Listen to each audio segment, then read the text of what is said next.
สวัสดีครับ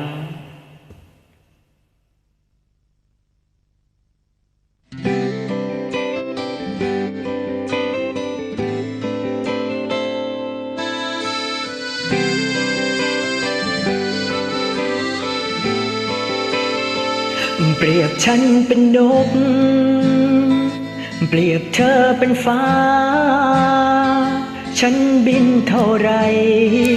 แต่เธอไม่ถึงสักทีเหนื่อยล้าอ่อนแรงหมดแล้ววันนี้สิ่งที่คู่ควรก็เองมาที่ใครว่านกบินอยู่บนฟ้า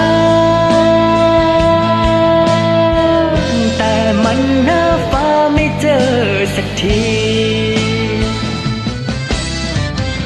ที่มองว่าเธออยู่แค่นี้แต่ไกลหรือดีเส้นเอื้อมไม่ถึง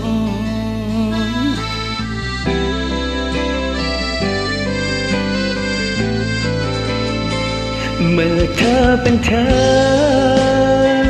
ที่สูงอย่างนั้นถึงเธอรักฉันก็ถูกกีดกันอยู่ดีไว้คว้าเท่าไรไม่ถึงสักทีสิ่งที่คู่ควรเขาแค่ปวดใจที่ใครว่านกบินอยู่บนฟ้าแต่มันหาฟ้าไม่เจอสักทีที่มองว่าเธอว่าอยู่แค่นี้แต่ไกลหรือดีฉันเอื้อมไม่ถึง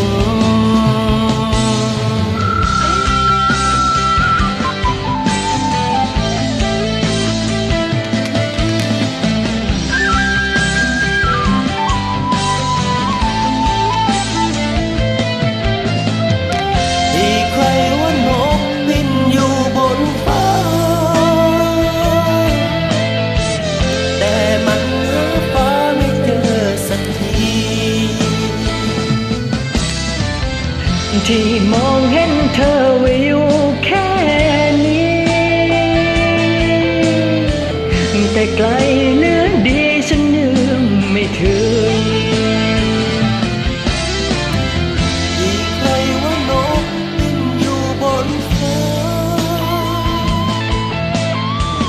แต่มันหาฟ้าไม่เจอสักทีที่มองเห็นเธอไว้อยู่แค่นี้แต่ไกล